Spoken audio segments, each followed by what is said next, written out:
की जो वीडियो है वो मोस्ट रिक्वेस्टेड वीडियो है। मेरे हस्बैंड का एक्सपीरियंस एज अ स्टूडेंट है यहाँ पे आने का, तो उनसे पूछते हैं। मैं पाकिस्तान से हूँ और मैं नॉर्वे आ रहा हूँ। नेक्स्ट चीज़ जो मैं आप लोगों को बताने वाली हूँ वो बहुत ज़्यादा इंपॉर्टेंट है। Please make a video on Norway airport immigration questions and answer. Don't we need Norwegian language for hospitality job? How can we apply for that? Please guide. आपने ऑनलाइन वर्क कैसे स्टार्ट किया, कोई course वगैरह किया था या कैसे?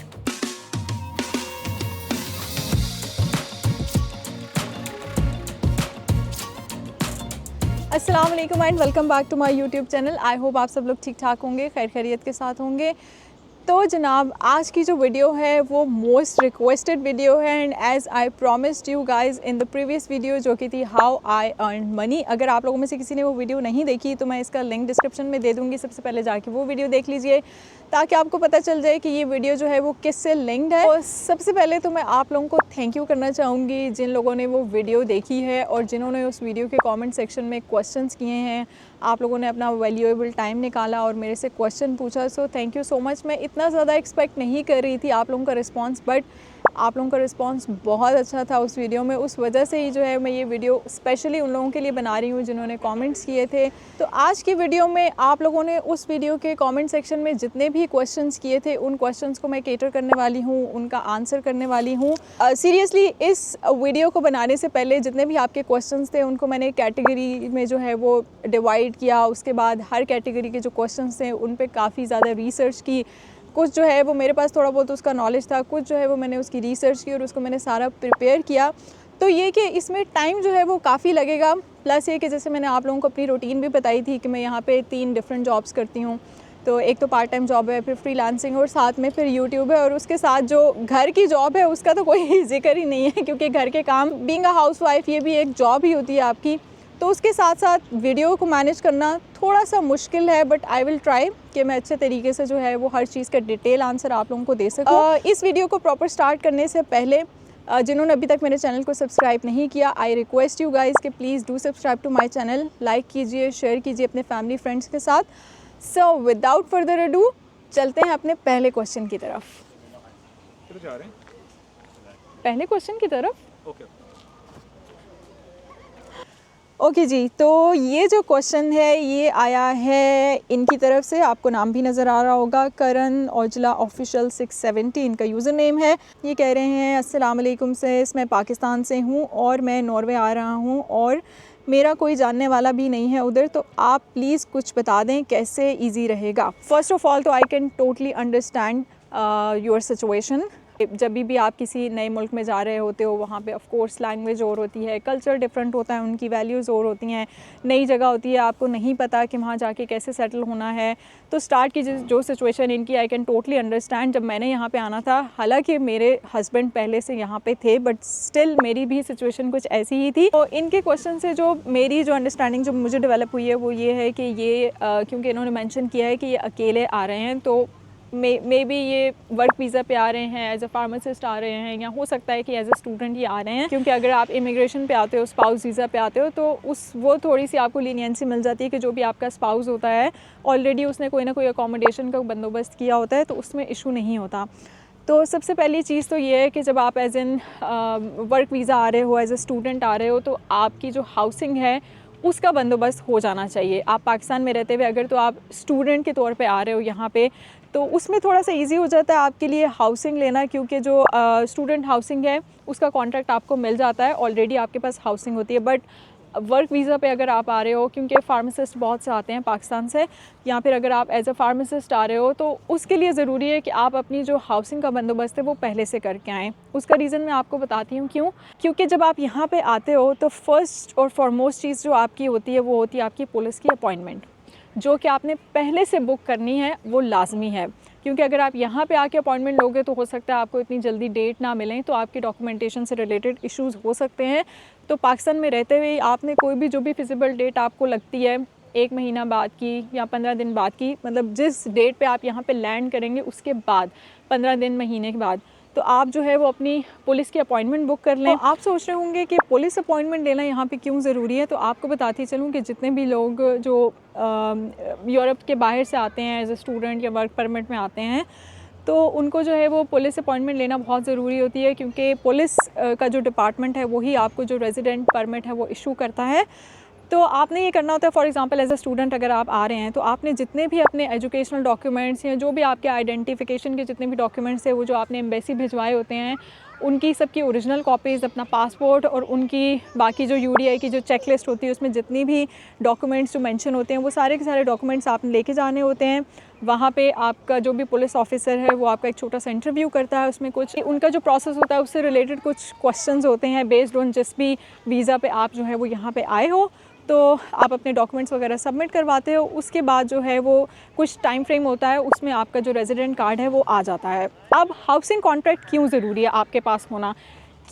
क्योंकि जो आपका जो रेजिडेंट कार्ड है वो उस एड्रेस पे आएगा जो कि एड्रेस जहाँ पे जो हाउसिंग आपने ली होगी, जो आपका एड्रेस होगा, जो आपका कॉन्ट्रैक्ट होगा वो भी आपने सबमिट कराना होता है, और उस कॉन्ट्रैक्ट पे जो एड्रेस मेंशन है उस एड्रेस पे आपका जो रेजिडेंट कार्ड है वो पोस्ट किया जाता है। और उस एड्रेस को जो है वो वेरीफाई भी लाजमी किया जाता है कि आया कि ये लेजिट एड्रेस है या नहीं है, क्योंकि अगर एड्रेस का कोई इशू होता है तो फिर वहाँ पे आपके लिए प्रॉब्लमेटिक सिचुएशन क्रिएट हो सकती है। नेक्स्ट चीज़ जो मैं आप लोगों को बताने वाली हूँ वो बहुत ज़्यादा इम्पॉर्टेंट है, स्पेशली ऐसे लोग जो कि फ़र्स्ट टाइम आ रहे हैं यूरोप में, स्पेशली नॉर्वे में। उन लोगों को ये नहीं पता होती, और पर्सनली हमारे साथ भी ऐसा ही था, क्योंकि जब हम यहाँ पे आए थे उससे पहले तक हमें ये चीज़ें नहीं पता थी।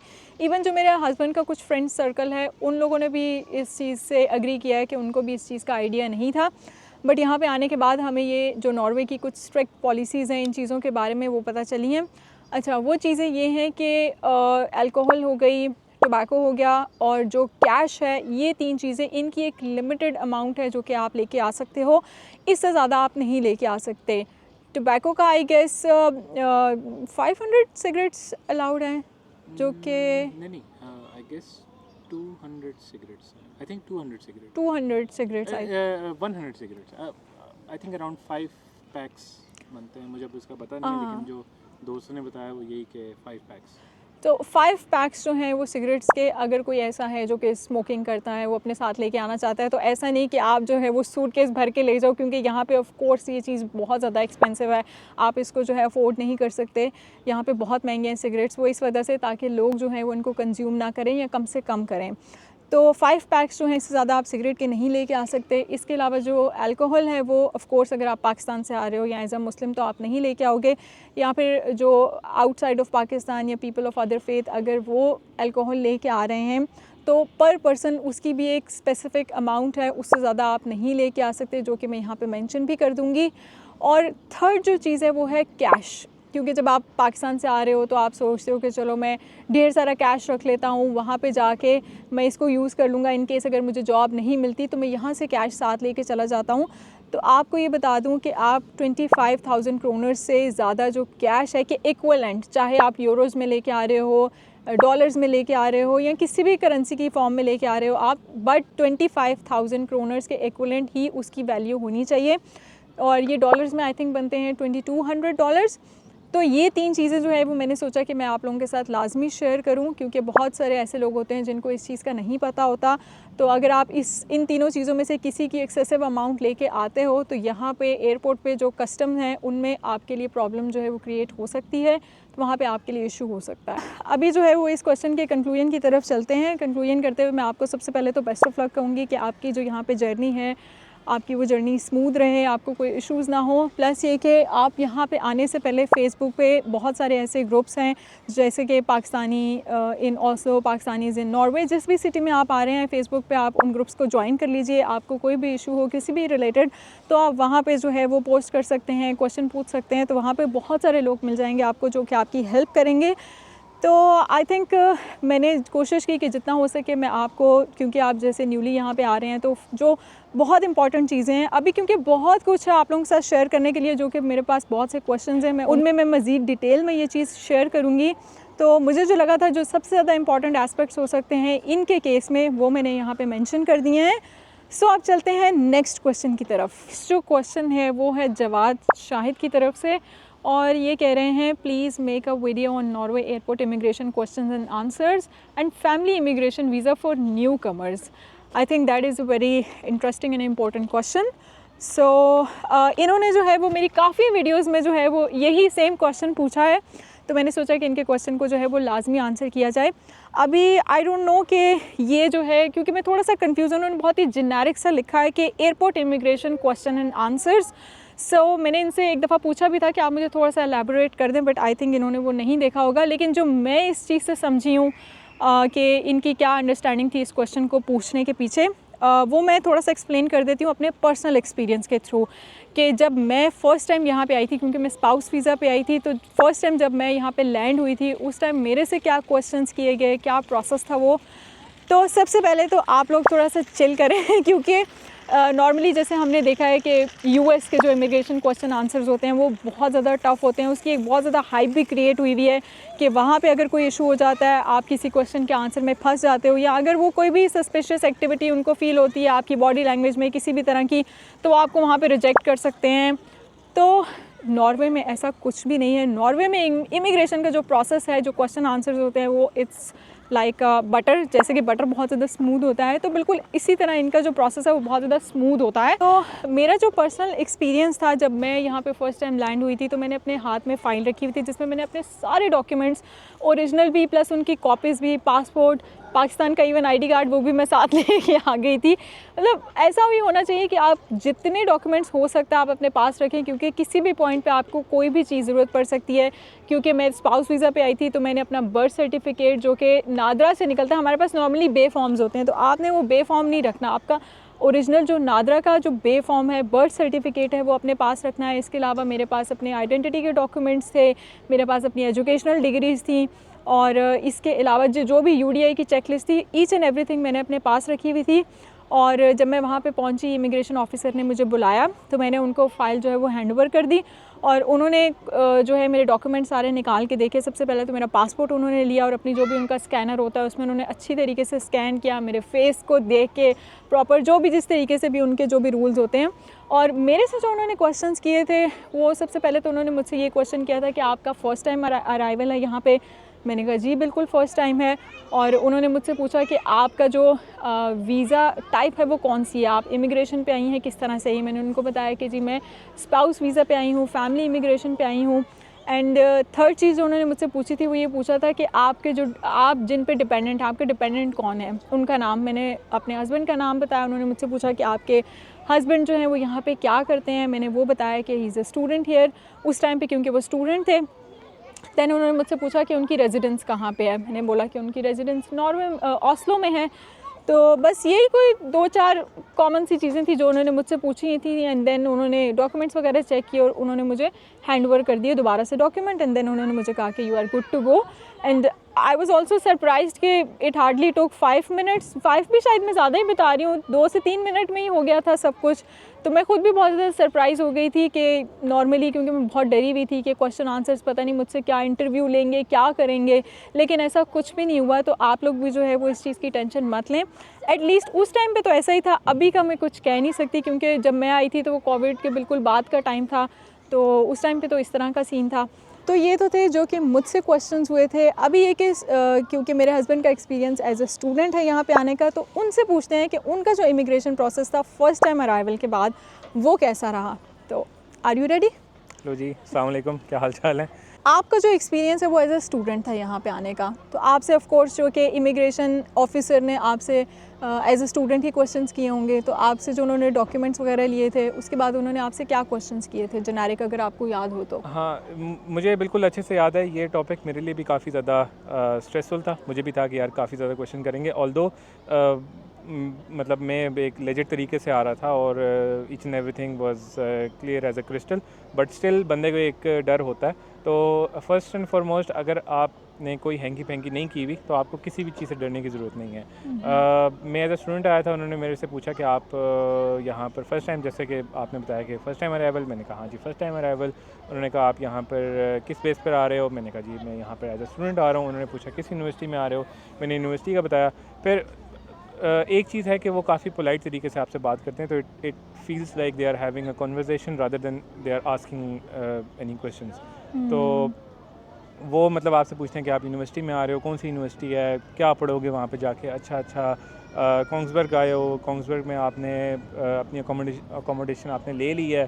तो it was more like a conversation और बस उसके बाद उन्होंने जैसे आपने वैसे बताया सॉरी आपकी बात काट रही हूँ, लेकिन मेरा भी जो पुलिस में है या जो हम इनके टैक्स ऑफिस गए थे, तो जो मेरा भी इनके साथ नॉर्वेजियन ऑफिशियल्स के साथ जो एक्सपीरियंस है वो काफ़ी, ये लोग काफ़ी पोलाइट हैं। ऐसा नहीं हाँ। आपको फील कर, जैसे इवन पाकिस्तान में अगर आप पुलिस के पास गए तो वो आपको प्रॉपर डर लग रहा होता है नहीं कि कोई ना ऐसा कोई नहीं है। हमें इसीलिए जो है वो काफ़ी ज़्यादा डर लगता है और मूवीज़ में भी काफ़ी ज़्यादा इस तरीके से देखा हुआ है कि आएंगे पूछेंगे डंडे मारने शुरू कर देंगे। ऐसा बिल्कुल भी नहीं है। वो आपसे बहुत पोलाइट तरीके से बात करते हैं, आपसे मतलब आपको फील कराते हैं कि यार आप एक चीज़ मैं आप सबको यहाँ पे बता दूँ, यहाँ पर पुलिस डिपार्टमेंट में बहुत ज़्यादा पाकिस्तानी है, ठीक है, बहुत ज़्यादा पाकिस्तानी है। लेकिन वो नॉर्वेजियन बॉर्न है तो आपने ये सोचना है कि वो नॉर्वे के पाकिस्तानी है, ठीक है, वो पाकिस्तानी नहीं है। ऐसा ही है बिल्कुल। तो आपको जो है वो ऑटोमेटिकली एक घर वाली फीलिंग आनी शुरू हो जाती है कि चलो यार ये अपना ही बंदा बैठा हुआ है तो कोई टेंशन वाली बात नहीं होगी यहाँ पे। लेकिन ये है कि which is I think a good thing for us at least या पीपल फ्रॉम सब कॉन्टिनेंट जो भी आ रहे हैं। लेकिन ये है कि जो क्वेश्चंस हैं वो यही है कि एज अ फैमिली इमिग्रेशन अगर आप आ रहे हो तो आपसे आपके स्पाउस के बारे में पूछेंगे, और अगर आप खुद आ रहे हो तो आप जिस भी बेस पर आ रहे हो, either it is a student या जॉब पे आ रहे हो या आप एज अ फार्मासिस्ट आ रहे हो, तो आपसे आपके जॉब से रिलेटेड ही पूछेंगे, आपसे उसके अलावा कुछ भी नहीं पूछेंगे। सिर्फ ये है कि उनकी आसानी के लिए आप डॉक्यूमेंट्स अपने रेडी रखें, एक फ़ाइल बना के रखें, क्योंकि at the end of the day वो भी इंसान है। उनके लिए जब आप आसानी करोगे तो वो आपको भी थोड़ी सी लीनियंसी दिखाएंगे, वो बोलेंगे अच्छा ठीक है यार चलो इसको जाने दो, नेक्स्ट करो। तो ये सीन है। तो उसके बाद जो है वो आप तो क्वारंटीन, क्योंकि आप कोविड में आए थे तो आप लोग हाँ, क्वारंटीन के लिए गए थे, है ना? मेरा टोटली डिफरेंट सीन था। मेरा तो ये था कि जो क्वारंटीन था 10 डेज़ का मैंने क्वारंटीन करना था, और यार वो टाइम ही बिल्कुल एक डिफरेंट टाइम था। हम लोग बिल्कुल भूल गए हैं कोविड के टाइम को। लेकिन ये है कि 10 दिन के लिए हमने कोविड करना था, और जो टोटल उसके जो कॉस्ट थी वो उस टाइम पे अराउंड 500 क्रोनर्स पर नाइट थी, और 5000 क्रोनर्स थे, और वो पेड बाय यूनिवर्सिटी था, That's जिसमें nice. आपकी जो है वो रूम के चार्जेस भी थे और 3 टाइम का खाना भी था। Wow. और मैं कहता हूँ कि जो मेरी नॉर्वे में आकर जो सबसे बेस्ट मोमेंट मेरा था ना स्टार्ट में, वो क्वारंटीन का टाइम था। मुझे उस टाइम पे आपको ना खाने पीने की टेंशन, बिल्कुल पता कोई भी नहीं टेंशन चल नहीं रहा होगा कि आपने अपने पैसे लगाने हैं सुबह या... 9 को होते था, दरवाजे के नीचे मतलब बाहर ही आके वो खाना रख देते थे। अच्छा। और आपने फॉर्म फिल करके देना था, या आपने अपने दरवाजे के बाहर ही लिख के लगाया हुआ था कि भाई मुझे हलाल चाहिए, वीगन चाहिए, वेजिटेरियन चाहिए, जो भी। तो वो royal full royal treatment. Protocol था यहाँ पे। तो अच्छा। सीन इस तरह से था कि एयरपोर्ट से निकल के हम लोग आ गए थे टेस्टिंग के लिए। टेस्टिंग मतलब जो कोविड की टेस्टिंग होती अच्छा थी। कोविड तो टेस्ट। कोविड टेस्ट हमने करवाया था, नेगेटिव आया, तो हमें जो है वो वहीं पे बसेस सब कुछ everything was arranged by government of Norway.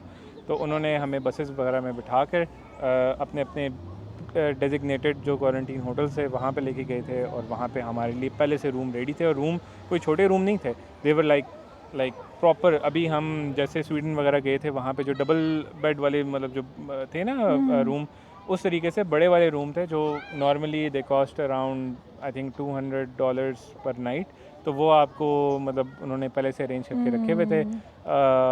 Quarantine का मतलब ये भी नहीं था कि आप कमरे से बाहर नहीं निकल सकते, आपको भी दिन में आई गेस 2 घंटे या 3 घंटे आपको वॉक के लिए भी अलाउड था, लेकिन ये कि आपको बता के जाना होता था। That was a completely different time, but that was fun. Thank you so much.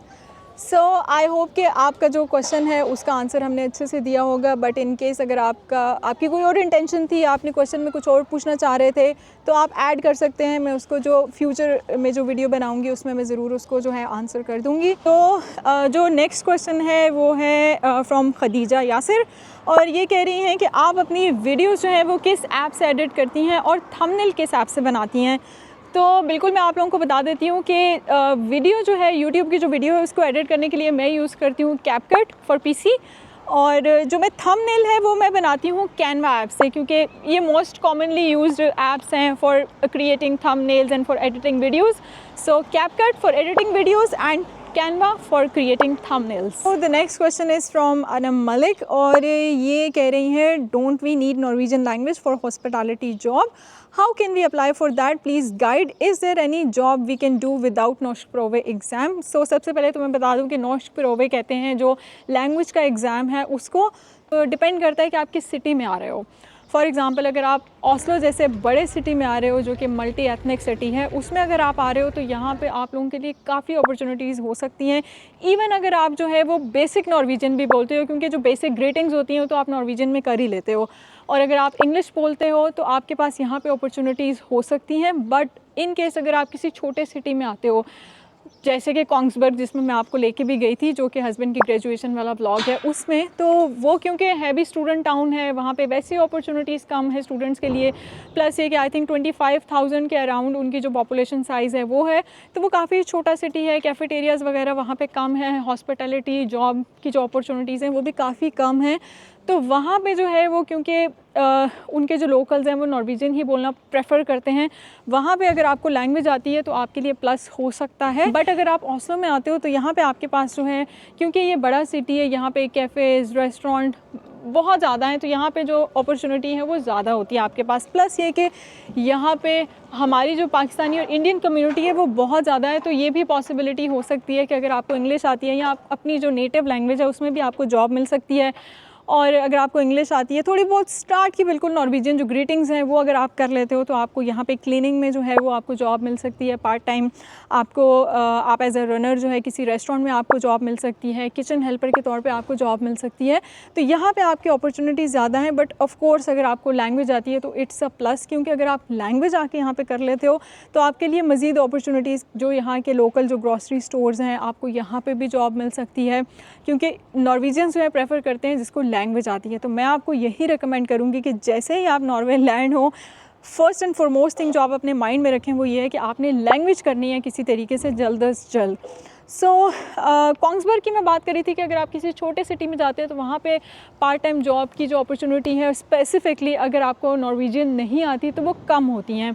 जैसे कि मेरे हस्बैंड जो हैं, जब वो यूनिवर्सिटी में थे कोंग्सबर्ग में, तो वहाँ पे उन्होंने एक पार्ट टाइम जॉब की थी किचन हेल्पर के तौर पे। किचन हेल्पर के तौर पे की थी ना आपने? तो किचन हेल्पर में उन्होंने जो है, उनको क्योंकि नॉर्वेजियन उस टाइम पे नहीं आती थी तो इंग्लिश में ही कम्युनिकेट करते थे। आई थिंक इनके जो शेफ़ था, जो हेड शेफ़ था, वो भी आउटसाइड ऑफ नॉर्वे से ही वो बिलोंग करता था, तो वो भी इंग्लिश में ही कम्युनिकेट करता था। तो ये थोड़ा सा इनके लिए ईजी हो गया था कि ये इंग्लिश में इनको वहाँ पर जॉब मिल गई थी। तो I hope I answered your question कि आपको इंग्लिश में या बगैर नॉश्क प्रोवे दिए भी जॉब अपॉर्चुनिटीज़ होती हैं part time. The next question is from Noor Ahmed, और इन्होंने पूछा है कि आपको कितने साल हो गए हैं नॉर्वे में, आपको नॉर्वे की लैंग्वेज आती है? मुझे जो है वो नॉर्वे में 2 साल हो गए हैं ऑलमोस्ट। मैं जून में आई थी, और जून 2021 में आई थी, and now it's July 2024, so it's been 2 years कि मैं यहाँ पे नॉर्वे में हूँ। और मुझे नॉर्वे की लैंग्वेज आती है नहीं, तो नॉर्वे की जो लैंग्वेज है नॉर्वेजियन है, जिसको नॉर्वेजियन में नॉश्क कहते हैं। तो लैंग्वेज का सीन इस तरीके से है कि जब मैं यहाँ पे आई थी तो आते ही मैंने जो है वो पार्ट टाइम जॉब स्टार्ट कर दी थी, साथ में मैं अपनी जो फील्ड की जॉब है उसके लिए अप्लाई कर रही थी, इंटरव्यूज़ दे रही थी। तो आने के क्योंकि मैं जून में आई थी, और मैंने जो लैंग्वेज स्कूल है उसमें मैंने अप्लाई कर दिया था around after 2 months। I think मैंने अगस्त में अप्लाई किया था, और जो मुझे उनकी तरफ से रिस्पांस आया था वो नेक्स्ट मंथ आया था, और जो मुझे स्कूल में एडमिशन मिला था वो दिसंबर से मिला था। सो दिसंबर, जनवरी और फरवरी का मिड, ये 2.5 months के लिए मैं इनका जो कम्युने का जो स्कूल है वहाँ पे मैं गई थी, जो इनकी गवर्नमेंट का स्कूल है। बट इसमें फिर कुछ क्राइटेरियाज़ होते हैं कि अगर आप स्पाउस वीज़ा पे आए हो, अगर आपके हस्बैंड के पास यहाँ पे PR है या वो नॉर्वेजियन बॉर्न हैं, तो आपको जो है इनका जो कम्युने का स्कूल है वहाँ पे आपको कुछ पे नहीं करना पड़ता, और आपकी डिपेंड करता है कि आप पढ़े लिखे कितना हो। अगर कोई बंदा है या बंदी है जिसकी एजुकेशन अच्छी है, आपके एजुकेशन लेवल क्या है, आपने बैचलर्स किया हुआ है, मास्टर्स किया हुआ है, या आप कॉलेज तक गए हो, तो उस हिसाब से ये एक टाइम स्लॉट जो है वो या टाइम पीरियड डिफ़ाइन कर देते हैं। फॉर एग्जांपल अगर कोई बहुत ज़्यादा पढ़ा लिखा है, जैसे मैंने मास्टर्स किया हुआ है, तो मेरे लिए हार्डली जो है वो 1 year का टाइम जो है मुझे देंगे कि आपके पास 1 year का टाइम है, आप इसमें जो है वो लैंग्वेज कर लें, और आपको 1 year के लिए आपको कोई फ़ीस नहीं देनी पड़ेगी, कंसिडरिंग कि आपका जो स्पाउस है वो यहाँ पे उसके पास PR है या वो यहाँ का नॉर्वेजियन बॉर्न है। बट मेरे केस में ऐसा था कि मेरे हस्बैंड के पास स्टूडेंट थे, वो उस टाइम पे जब मैं यहाँ पे आई थी स्टूडेंट वीज़ा था उनके पास, तो मैं इस क्राइटेरिया में फ़िट इन नहीं बैठती थी, इस वजह से मुझे जो है वो ख़ुद पे करना पड़ा। और जो फर्स्ट फ़ी जो मैंने दी थी फर्स्ट मंथ की वो अराउंड 6,700 समथिंग क्रोनर्स थी, विच इज़ टू मच, क्योंकि मैं बिल्कुल आई थी स्टार्ट में, मैंने बिल्कुल नई नई पार्ट टाइम जॉब स्टार्ट की थी और हम लोग हमारे अपने एक्सपेंसेस इतने ज़्यादा थे। यहाँ पे जो हाउसिंग है उसका जो रेंट था, एंड बाय द वे जो लास्ट जो वीडियो है मेरी जो कि मैंने हाउस या होम टूर पे बनाई थी उसमें मैं रेंट जो है मेंशन करना भूल गई थी, so I am sorry for that. तो जो हमारा जो करंटली जो हम रेंट पे करें यहाँ पे वो है 11,000 क्रोनर्स, जो कि बहुत ज़्यादा है। इसके साथ अपनी ग्रॉसरीज़ को मैनेज करना और फिर उसके साथ अगर मैं स्कूल में मंथली जो फ़ी है मैं 7,000 अराउंड 7,000 क्रोनर्स दे रही हूँ, तो वो बहुत ज़्यादा है। बट वहाँ पे जाने का मुझे ये फ़ायदा हुआ कि मेरी जो नॉर्वेजियन की जो बेसिक्स हैं वो बहुत ज़्यादा स्ट्रॉन्ग हो गई थी। तो ये आपको फ़ायदा होता है कि जब आप कम्युनिटी स्कूल में जाते हो, क्योंकि नॉर्मली जो प्राइवेट स्कूल्स हैं वहाँ पे आपको उतना अच्छा नहीं करवाते हैं। कम्युनिटी में ये है कि आपको बहुत अच्छे से आपको बिल्कुल बेसिक लेवल से लेके चलते हैं।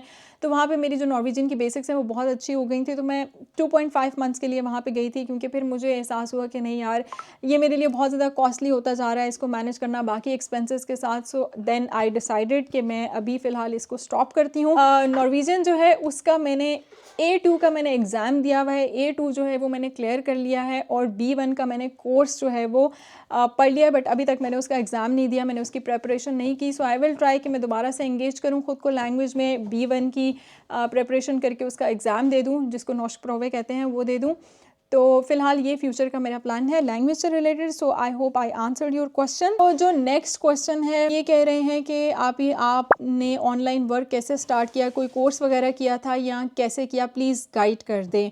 So again this is very important and interesting question, क्योंकि हमारे बहुत से लोग जो है ऑनलाइन अर्निंग करना चाहते हैं बट उनके पास इतना नॉलेज नहीं होता, कोई बहुत अच्छे से गाइड नहीं करता कि किस तरह से करना है। बस हर कोई ये कह रहा होता है कि ऑनलाइन काम कर लें, ऑनलाइन मैं कर रहा हूँ या कर रही हूँ और मैं ऑनलाइन इतनी अर्निंग कर रही हूँ। तो हर एक ऑफ कोर्स जो भी सुनने वाला होता है उसका भी दिल करता है कि यार ये चीज़ इतनी इजी है तो मुझे भी पता हो, कोई मुझे गाइड कर दे कि मैं किस तरह से ऑनलाइन जो है वो पैसे कमा सकता हूँ। मैं जो ऑनलाइन काम करती हूँ वो कोई ऐसा नहीं है कि मैं डिजिटल मार्केटिंग कर रही हूँ या डिजिटल प्रोडक्ट्स जो है उनको सेल कर रही हूँ या अमेज़ॉन में एफिलिएट मार्केटिंग कर रही हूँ। इस तरह का कोई ऐसा सीन नहीं है कि मैं ये कर रही हूँ और मैं अपना कोर्स जो है आपको बता दूँ कि भाई अब आप ये कोर्स बाय करें, तो ऐसा कुछ भी नहीं है। तो ऑनलाइन जो वर्क है उसका ये सीन है कि मैं अपनी जो ज़्यादातर जो काम है वो मैं अपना फील्ड बेस्ड करती हूँ। ऐसा नहीं कि मैं कोई एफिलिएट मार्केटिंग कर रही हूँ या डिजिटल मार्केटिंग कर रही हूँ, क्योंकि मैंने बहुत सारे लोगों को देखा है जो कि इंस्टाग्राम पे पोस्ट कर रहे हैं, रील्स में कर रहे हैं, वीडियोज़ बना रहे हैं कि आप बैठे बैठे कैसे डॉलर्स कमा सकते हैं और एफिलिएट मार्केटिंग के थ्रू, क्योंकि ये वो ऐसी टर्म्स हैं जिनका बेसिक नॉलेज जो है वो भी हम लोगों के पास नहीं होता है। तो इस चीज़ को वो यूज़ करके और अपना कोर्स बेच रहे होते हैं और इवन वो आप लोगों से ही पैसे कमा रहे होते हैं। तो ये भी एक बहुत बड़ा स्कैम है आजकल स्पेसिफिकली, क्योंकि सोशल मीडिया का दौर है और हर बंदा बस ये देख रहा है कि जी ये तो डॉलर्स कमा रहा है। फेक पोस्ट भी लोग कर देते हैं। तो मैं जो काम कर रही हूँ वो बिल्कुल लेजिट है और वो ऐसा भी नहीं है कि मुझे हर मंथ जो है वो एक स्पेसिफिक अमाउंट जो है वो मुझे मिलती है। बाज़-औक़ात मुझे कोई प्रोजेक्ट मिल जाता है, बाज़-औक़ात मुझे नहीं भी मिलता। मेनली जो है वो 2 अकाउंट्स हैं जो कि मैं यूज़ कर रही हूँ, जो 2 प्लेटफॉर्म्स हैं, एक है फाइवर, एक है अपवर्क। यहाँ पे मैंने अपना पोर्टफोलियो बनाया हुआ है, अपने प्रोजेक्ट्स मेंशन किए हुए हैं। जब मैं पाकिस्तान में थी, जब मैं जॉब करती थी, तो उन जॉब में मैंने कौन कौन से मेन प्रोजेक्ट्स किए हैं वो मैंने मेंशन किए हुए हैं। तो पोर्टफोलियो जो है वो बहुत ज़्यादा मैटर करता है आपके लिए कि आपने अच्छे से बनाया हो, ताकि जो भी क्लाइंट है जिसको आप रीच आउट कर रहे हो या अगर वो आपको रीच कर रहा है उसको आपकी प्रोफाइल देख के पता चल जाए कि हाँ यार ये बंदा जो है मेरे काम का है, तो मैं इससे अपना काम करवाऊँ। तो बाकी काम कैसे होता है, वहाँ पे आप प्रपोजल कैसे सेंड करते हो, इन्विटेशन आपको कैसे आता है, ये आई थिंक बहुत ही बेसिक नॉलेज है और ये सबके पास ही है। तो मैं अपनी फील्ड से रेलिवेंट ही करती हूँ। एक और चीज़ मैं आपको बताऊँ कि पाकिस्तान में रहते हुए आजकल शायद बहुत मुश्किल हो गया है, क्योंकि वहाँ पे बहुत लोग हैं जो कि फ्रीलांसिंग कर रहे हैं, वहाँ पे कंपटीशन बहुत ज़्यादा बढ़ चुका है। तो वहाँ पे आई थिंक ये जो 2 प्लेटफॉर्म्स हैं इन पे थोड़ा सा मुश्किल है पाकिस्तानियों के लिए करना। बट इन केस अगर आप पाकिस्तान से बाहर हो, आप UAE में हो, अमेरिका में हो, ऑस्ट्रेलिया में हो, यूरोप में हो, तो यहाँ पे आप अपनी लोकेशन को जो है कैश कर सकते हो। क्योंकि जब मैं यहाँ पे आई थी मैंने अपनी लोकेशन ऑस्लो नॉर्वे डाली थी, तो मुझे बहुत सारे स्टार्ट में जो प्रोजेक्ट मिले थे वो इस तरह के थे जो कि मार्केट रिसर्च से रिलेटेड थे कि यहाँ की जो मार्केट है उसमें जो डिफरेंट प्रोडक्ट्स हैं उनको रिसर्च उनकी करना, क्योंकि मैंने लैंग्वेज जो है वो स्टार्ट में मेरी बेसिक्स बहुत अच्छी हो गई थी। उसके बाद ये कि मैंने प्रॉपर एक ऑर्गेनाइजेशन है वहाँ पे मुझे एक कोर्स मैंने वहाँ पे लिया था लैंग्वेज का, तो मेरी लैंग्वेज स्किल्स जो है वो काफ़ी अच्छी हो गई थी। तो लैंग्वेज या ट्रांसक्रिप्शन से रिलेटेड जो प्रोजेक्ट्स थे वो मैंने किए थे। तो ये दो प्लेटफॉर्म्स हैं जहाँ पे मैं फ्रीलांसिंग कर रही हूँ और इस तरीके से मैं कर रही हूँ। तो आप लोगों को भी मैं यही कहूँगी कि आप लोग जो है वो डिसहार्ट ना हो, आप लोग भी इन प्लेटफॉर्म्स को यूज़ करें, वहाँ पे अपनी प्रोफाइल बनाएं। और क्योंकि ज़्यादातर जो है वो हम लोग डरते रहते हैं कि नहीं यार मुझे कौन काम देगा, या मैं अगर कहीं पे अप्लाई करूँगा तो मेरी तो इतनी प्रोफाइल है ही नहीं अच्छी, तो कौन करेगा। तो बेसिकली वो फर्स्ट स्टेप ही है जिससे हम लोग डरते हैं, तो उस फर्स्ट स्टेप को आपने ज़रूर करना है। और एक और बात यह कि जब भी आप किसी भी क्लाइंट को कोई भी काम करके दें तो उसको ये ज़रूर रिक्वेस्ट करें कि वो आपकी प्रोफाइल पे आपको रिव्यू दे दे, क्योंकि जब कोई क्लाइंट आपकी प्रोफाइल पे आपको रिव्यू देता है तो जब जो दूसरे क्लाइंट्स हैं वो आपकी प्रोफाइल पे जाते हैं देखते हैं, तो ऑफ कोर्स जो पिछले क्लाइंट्स हैं उनका रिव्यू बहुत ज़्यादा मैटर करता है। और अगर आपका रिव्यू अच्छा होगा तो ऑफ कोर्स वो आपको अप्रोच करेंगे। तो ये कुछ चीज़ें थी, मैंने सोचा कि आप लोगों के साथ शेयर कर दूँ फ्रीलांसिंग के हवाले से या ऑनलाइन काम के हवाले से। तो अगर इससे रिलेटेड आपको कोई और डीप डाउन कोई आपको और कोई इन्फॉर्मेशन चाहिए, कोई क्वेश्चन है आपका, तो आप इस वीडियो के कमेंट सेक्शन में मुझसे पूछ लीजिए। तो इंशाल्लाह आई विल ट्राई कि मैं उसको जो है नेक्स्ट जो वीडियो बनाऊंगी उसमें केटर करूंगी। तो आई थिंक आज के लिए जो है वो Q&A सेशन बहुत हो गया। आई डोंट नो कि ये कितने मिनट की लंबी वीडियो हो गई है। ये तो था आज का Q&A session and I tried के जितने क्वेश्चंस हो सके मैं उनको कवर कर लूँ। इसके बाद भी कुछ क्वेश्चंस हैं जो कि बहुत ज़्यादा इंपॉर्टेंट क्वेश्चंस हैं और उनको रिसर्च की काफ़ी ज़्यादा ज़रूरत है, क्योंकि वो काफ़ी डिटेल क्वेश्चंस जो हैं वो उन्होंने पूछे हुए हैं।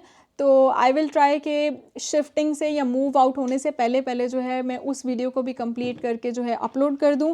तो आई होप कि आप लोगों के क्वेश्चंस के आंसर्स जो हैं वो मिले होंगे। और इन केस अगर कुछ रह गया हो या मैंने कोई इन्फॉर्मेशन मिस आउट कर दी हो तो उसके लिए आई एम सो सॉरी, क्योंकि of course in the and मैं भी इंसान हूँ, मैं भी कुछ मिस कर सकती हूँ। प्लस ये कि मेरा अपना भी इतना नॉलेज नहीं है, मैंने अपने फ्रेंड से डिस्कस किया, स्पेसिफिकली अपने हस्बैंड से डिस्कस किया। प्लस ये कि मैंने ऑनलाइन रिसर्च की एंड आई ट्राइड के जितना हो सके मैं उतना इन्फॉर्मेशन या डिटेल इन्फॉर्मेशन जो है वो आप लोगों को दे सकूं। सो इस वीडियो को यहाँ पे एंड करते हैं। तो अगेन मैं आपसे रिक्वेस्ट करूँगी कि जाते जाते मेरे चैनल को सब्सक्राइब करके जाइएगा, अपनी फैमिली फ्रेंड्स के साथ शेयर कीजिएगा। इंशाल्लाह मिलते हैं इसी तरह के नेक्स्ट Q&A सेशन में। तब तक के लिए अपना बहुत ख्याल रखिएगा एंड अल्लाह हाफ़िज़।